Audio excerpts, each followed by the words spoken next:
परिचय। बच्चों, इस पाठ में आप मानव शरीर में रासायनिक समन्वय और एकीकरण के बारे में जानेंगे। क्या तुम्हें पता है कि हमारे आकार में कैसे वृद्धि होती है? वृद्धि एक बहुत जटिल प्रक्रम है जिसमें अनेक हार्मोन्स की समन्वित क्रिया शामिल होती है। मुख्य रूप से वृद्धि हार्मोन्स शरीर की वृद्धि के प्रेरण के लिए जिम्मेदार होते हैं, जो पीयूष ग्रंथि द्वारा मुक्त किए जाते हैं। वृद्धि हार्मोन प्रोटीन, लिपिड और कार्बोहाइड्रेट के उपापचय पर महत्वपूर्ण प्रभाव डालते हैं। वृद्धि हार्मोन का उत्पादन तनाव, व्यायाम, पोषण, निद्रा आदि जैसे अनेक कारकों पर निर्भर करता है। शरीर के भीतर कई और हार्मोन भी स्रावित किए जाते हैं जो विशिष्ट कार्य करते हैं, जैसे कि थायराइड ग्रंथि से स्रावित होने वाला कैल्सिटोनिन हार्मोन रुधिर में कैल्शियम स्तर को नियंत्रित करता है। तो आइए इस पूरे मॉड्यूल में हम रासायनिक समन्वय और एकीकरण के बारे में जानेंगे।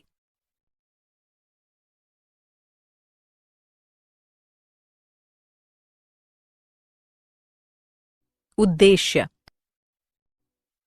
इस पाठ के अंत में आप निम्न करने में सक्षम हो जाएंगे: अंतःस्रावी ग्रंथियों तथा हार्मोन्स का वर्णन करना, मानव अंतःस्रावी तंत्र की व्याख्या करना, हृदय, वृक्क और जठर आंतरीय पथ के हार्मोन की चर्चा करना, हार्मोन क्रिया की क्रियाविधि का वर्णन करना।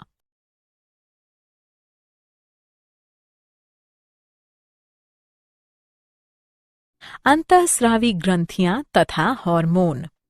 अंतःस्रावी ग्रंथियां नलिका विहीन होती हैं जो रुधिर प्रवाह में हार्मोन स्रावित करती हैं।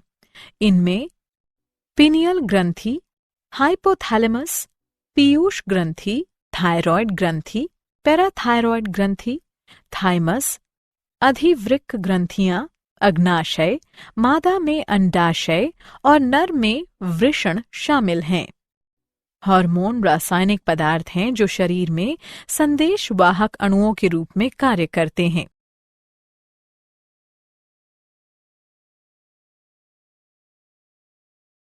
मानव अंतःस्रावी तंत्र।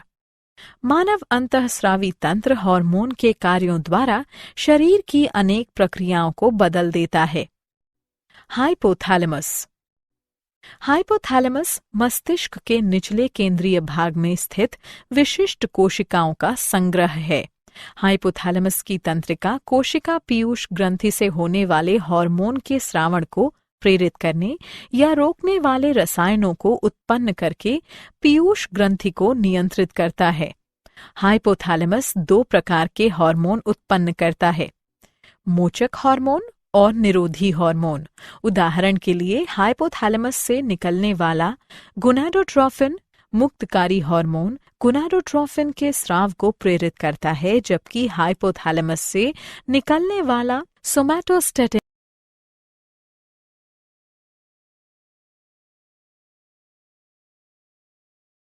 पीयूष ग्रंथि।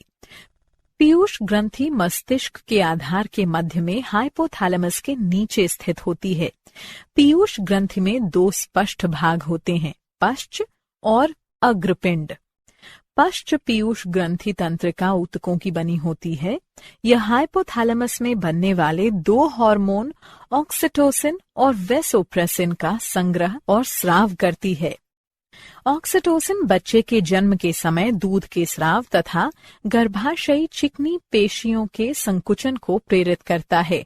वेसोप्रेसिन का मुख्य कार्य मूत्र के साथ जल के ह्रास को कम करके शरीर के जल को सुरक्षित रखना है। यह एंटी डायूरेटिक हार्मोन भी कहलाता है। अग्रपीयूष ग्रंथि अंतःस्रावी कोशिकाओं की बनी होती है जो सीधे रुधिर में हार्मोन का उत्पादन और स्रावण करती हैं। अग्रपीयूष ग्रंथि वृद्धि hormone GH, prolactin PRL, thyroid प्रेरक hormone THH, adrenocorticotrophic hormone STH, luteinizing hormone HL और पुटिका प्रेरक हार्मोन FSH मेलानोसाइट प्रेरक हार्मोन MHH स्रावित करती है। वृद्धि हार्मोन वृद्धि के लिए महत्वपूर्ण होते हैं। यह समसूची विभाजन में वृद्धि करके कोशिकाओं के आकार और उनकी संख्या में वृद्धि करता है। प्रोलैक्टिन एकल श्रृंखला प्रोटीन हार्मोन है जो दुग्ध ग्रंथि की वृद्धि और दूध उत्पादन को नियमित करता है। थायराइड प्रेरक हार्मोन थायराइड हार्मोन उत्पन्न करने के लिए थायराइड ग्रंथि को प्रेरित करता है। एड्रीनोकॉर्टिकोट्रोफिक हार्मोन का मुख्य कार्य ग्लूकोकॉर्टिकाइड्स नामक स्टेरॉयड हार्मोन के समूह को मुक्त करने के लिए एड्रीनल ग्रंथियों के विलकुट को प्रेरित करना है। LH और FSH गोनाडोट्रोपिन कहलाते हैं क्योंकि यह जननांगों, नर में वृषणों और मादा में अंडाशयों को प्रेरित करते हैं। LH नर और मादा दोनों में जननांगों से लिंग स्टेरॉयड के स्राव को प्रेरित करता है।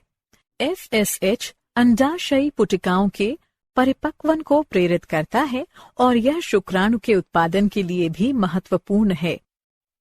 मेलानोसाइट प्रेरक हार्मोन मेलानोसाइट्स को सक्रिय करता है जो मेलेनिन उत्पन्न करते हैं और त्वचा के रंग के लिए जिम्मेदार होता है।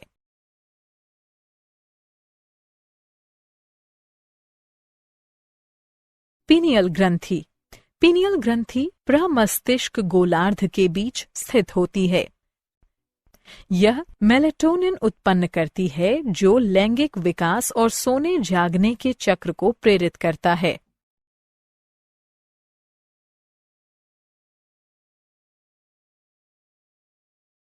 थायराइड ग्रंथि। थायराइड ग्रंथि ग्रीवा में स्थित होती है जिससे उत्पन्न होने वाले हार्मोन उपापचय, ऊष्मा उत्पादन और रुधिर में कैल्शियम स्तर को नियंत्रित करते हैं। थायराइड ग्रंथि 3 हार्मोन उत्पन्न करती है। Thyroxine T4, ट्राइआइडोथायरोनिन T3, calcitonin. T3 और T4 उपापचय और ऊष्मा उत्पादन को नियंत्रित करते हैं और कैल्सिटोनिन कैल्शियम के रुधिर स्तर को नियमित करने में सहायता करता है। थायराइड ग्रंथि में बड़ी गोलाकार संरचनाएं होती हैं जो पुटिकाएं कहलाती हैं। प्रत्येक पुटिका में थायरोग्लोबुलिन नामक जेल जैसा ग्लाइकोप्रोटीन युक्त केंद्रीय भाग होता है। T3 और T4 बनाने के लिए थायराइड को बड़ी मात्रा में आयोडीन की आवश्यकता होती है। आयोडीन की कमी के कारण थायराइड ग्रंथि की वृद्धि हो जाती है जो अवथायरॉयडिता या गलगंड कहलाती है।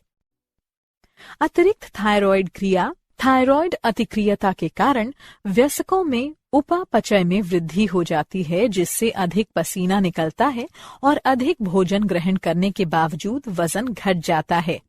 कैल्सिटोनिन रुधिर कैल्शियम स्तर को कम कर देता है जिससे समस्थिति को बनाए रखने में मदद मिलती है।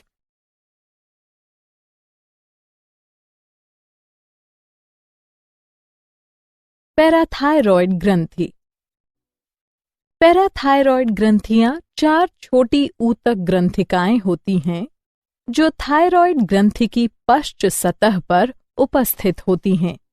वे पैराथायरॉयड हार्मोन नामक पॉलीपेप्टाइड हार्मोन उत्पन्न करते हैं। PTH रुधिर में कैल्शियम स्तर को नियंत्रित करने के लिए कैल्सिटोनिन के साथ कार्य करता है। यह रुधिर कैल्शियम स्तर में वृद्धि करता है, इसलिए जब रुधिर में कैल्शियम का स्तर नीचे गिर जाता है तो PTH के स्राव को प्रेरित किया जाता है।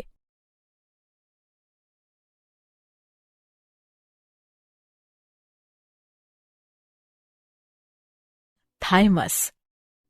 थाइमस ग्रंथि छाती के ऊपरी भाग में उरोस्थि के पीछे स्थित होती है। यह पिरामिड के आकार की और 2 पालियों की बनी होती है जो शरीर की मध्य रेखा को अलग करती है। थाइमस ग्रंथि प्रतिरक्षा तंत्र का भाग बनाती है। यह थाइमोसिन हार्मोन स्रावित करती है जो प्रतिरक्षा तंत्र को नियंत्रित करने में महत्वपूर्ण भूमिका निभाता है। यह T लिम्फोसाइट्स की सहायता करता है।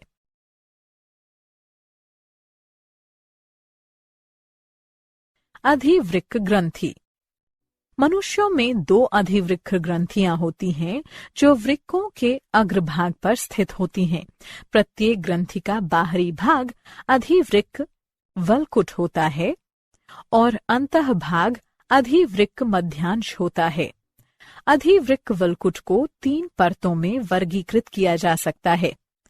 जोना रेटिकुलरिस यानी आंतरिक परत, जोना वेसिकुलेटा मध्य परत, जोना ग्लोमेरुलोसा बाहरी परत।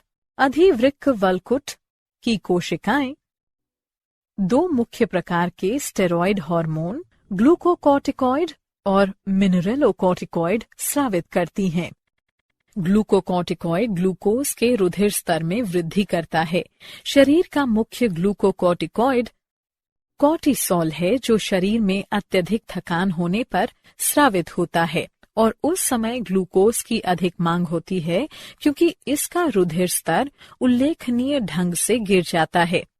कॉर्टिसोल पेशी प्रोटीन के विखंडन को बढ़ावा देता है और ग्लूकोनियोजेनेसिस नामक प्रक्रिया में ग्लूकोज संश्लेषण करने वाली यकृत कोशिकाओं से अमीनो अम्ल ग्रहण करने के लिए यकृत को प्रेरित करता है। मिनरेलोकॉर्टिकॉइड बाह्य कोशिकीय तरल में पोटेशियम और सोडियम जैसे खनिज लवणों की सांद्रता को समायोजित करता है। एल्डोस्टेरॉन सबसे अधिक मात्रा में पाया जाने वाला मिनरेलोकॉर्टिकॉइड है। यह वृक्क नेफ्रॉन की दूरस्थ नलिकाओं पर कार्य करके उन्हें सोडियम आयनों को पुनः अवशोषित और पोटेशियम आयनों को उत्सर्जित करने के लिए प्रेरित करता है। अधिवृक्क ग्रंथि का आंतरिक भाग अधिवृक्क मध्यांश वृक्काणुओं का बना होता है जो एड्रिनलिन और नॉर एड्रिनलिन 2 पदार्थ मुक्त करता है। जब अधिवृक्क मध्यांश हार्मोन स्रावित करता है तो वो रुधिर परिसंचरण और शरीर में थकान होने पर कार्बोहाइड्रेट के उपयोग को नियंत्रित करते हैं। उदाहरण के लिए वे हृदय दर को बढ़ा देते हैं, धमनिकाओं और श्वसनिकाओं को फैला देते हैं।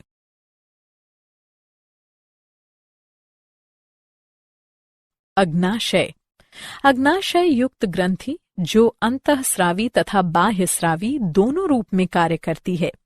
लैंगरहैंस के द्वीप जो द्वीप भी कहलाते हैं कोशिकाओं का समूह होते हैं जो पूरे अग्नाशय में बिखरी होती हैं। लैंगरहैंस के द्वीप अग्नाशयी रस उत्पन्न करते हैं जिसमें पाचक एंजाइम होते हैं और ये इंसुलिन तथा ग्लूकोगॉन हार्मोन भी उत्पन्न करते हैं जो रुधिर ग्लूकोज स्तर को नियंत्रित करते हैं। इंसुलिन एक प्रोटीन हार्मोन है जो ग्लूकोज का स्तर बढ़ने पर अग्नाशय द्वारा स्रावित होता है और यह रुधिर ग्लूकोज स्तर को कम कर देता है। असामान्य निम्न रुधिर शर्करा हाइपोग्लाइसीमिया का कारण है। इंसुलिन का सबसे महत्वपूर्ण कार्य यकृत और पेशी कोशिकाओं में ग्लूकोज के अंतर्ग्रहण को प्रेरित करता है। ग्लूकोगॉन अमीनो अम्ल और ग्लिसरॉल अणुओं से ग्लूकोज के संश्लेषण को प्रेरित करके रुधिर ग्लूकोज स्तर में वृद्धि करता है। रुधिर ग्लूकोज स्तर में असामान्य वृद्धि हाइपरग्लाइसीमिया का कारण है। इंसुलिन का स्तर कम हो जाने से डायबिटीज मेलिटस बीमारी हो जाती है जिससे रुधिर शर्करा स्तर में वृद्धि हो जाती है।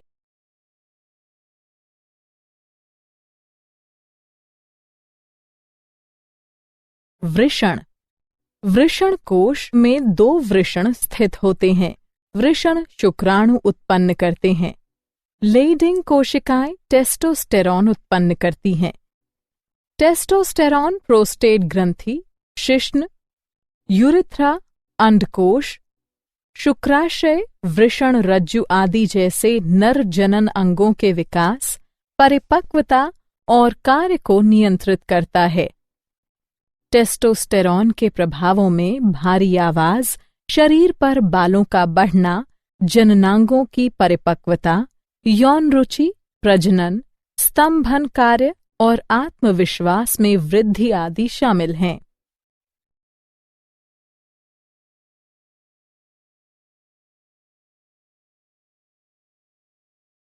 अंडाशय अंडाशय श्रेणी में गर्भाशय के दोनों ओर स्थित होते हैं और एस्ट्रोजन एवं प्रोजेस्टेरॉन उत्पन्न करते हैं। एस्ट्रोजन मुख्य रूप से मादा जनन अंगों के विकास के लिए जिम्मेदार होता है, जैसे कि स्तनन ग्रंथि का विकास। प्रोजेस्टेरॉन गर्भावस्था बनाए रखने में महत्वपूर्ण भूमिका निभाता है। यह दुग्ध के निर्माण और स्राव को भी प्रेरित करता है।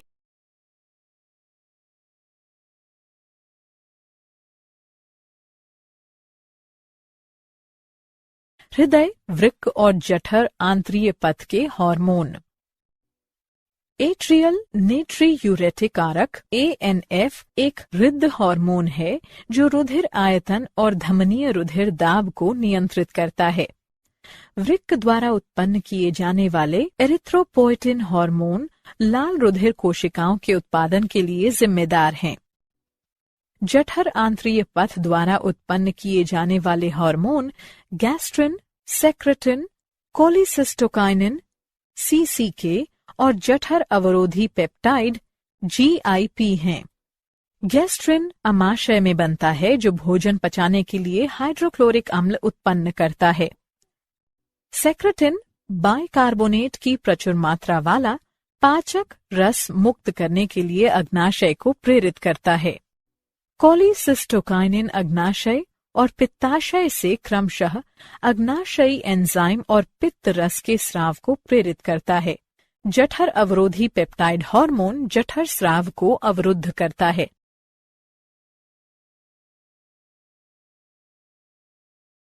हार्मोन क्रिया की क्रियाविधि। हार्मोन शरीर के सभी अंगों में चक्कर लगाते हैं, लेकिन ये लक्ष्य कोशिका या लक्ष्य अंग कहलाने वाले केवल विशिष्ट ऊतक कोशिकाओं या अंगों को प्रभावित कर सकते हैं। एक हार्मोन से प्रतिक्रिया करने के लिए लक्ष्य कोशिका की जीव द्रव्य झिल्ली पर विशिष्ट प्रोटीन ग्राही उपस्थित होनी चाहिए। प्रोटीन ग्राही से हार्मोन का बंधन हार्मोन ग्राही सम्मिश्र बनाता है। हार्मोन ग्राही सम्मिश्र लक्ष्य अंग में जैव रासायनिक परिवर्तनों को प्रेरित करता है। हार्मोन को उनकी रासायनिक प्रकृति के आधार पर वर्गीकृत किया जा सकता है। पेप्टाइड, पॉलीपेप्टाइड और प्रोटीन हार्मोन में glucagon, oxytocin, anti diuretic hormone इत्यादि शामिल हैं। स्टेरॉयड हार्मोन में ग्लूकोकॉर्टिकॉइड, मिनरेलोकॉर्टिकॉइड, टेस्टोस्टेरॉन, एस्ट्रोजन, प्रोजेस्टेरॉन आदि शामिल हैं। आयोडोथायरोनिन में थायरॉयड हार्मोन शामिल हैं। अमीनो अम्ल के व्युत्पन्न। अमीनो अम्ल के व्युत्पन्नों के उदाहरण एड्रिनेलिन, नॉर एड्रिनेलिन आदि हैं।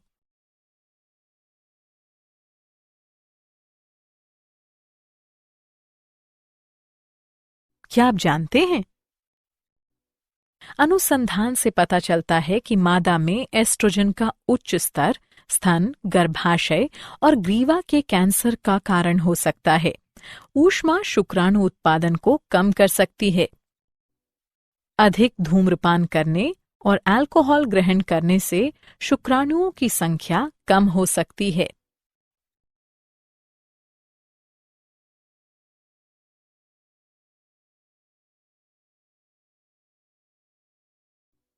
सारांश। आइए हमने जो कुछ सीखा है उसे संक्षेप में दोहराएं।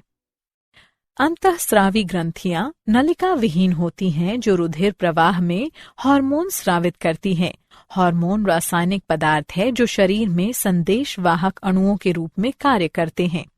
अंतःस्रावी ग्रंथियां पिनियल ग्रंथि, हाइपोथैलेमस, पीयूष ग्रंथि, थायरॉयड ग्रंथि, पैराथायरॉयड ग्रंथि, थाइमस, अधिवृक्क ग्रंथियां, अग्नाशय, मादा में अंडाशय और नर में वृषण हैं। हाइपोथैलेमस मस्तिष्क के निचले केंद्रीय भाग में स्थित होता है। पीयूष ग्रंथि मस्तिष्क के आधार के मध्य में हाइपोथैलेमस के नीचे स्थित होती है। पीनियल ग्रंथि प्रमस्तिष्क गोलार्ध के बीच स्थित होती है। थायरॉयड ग्रंथि थायरॉक्सिन, ट्राई आयोडोथायरोनिन, कैल्सिटोनिन उत्पन्न करती है।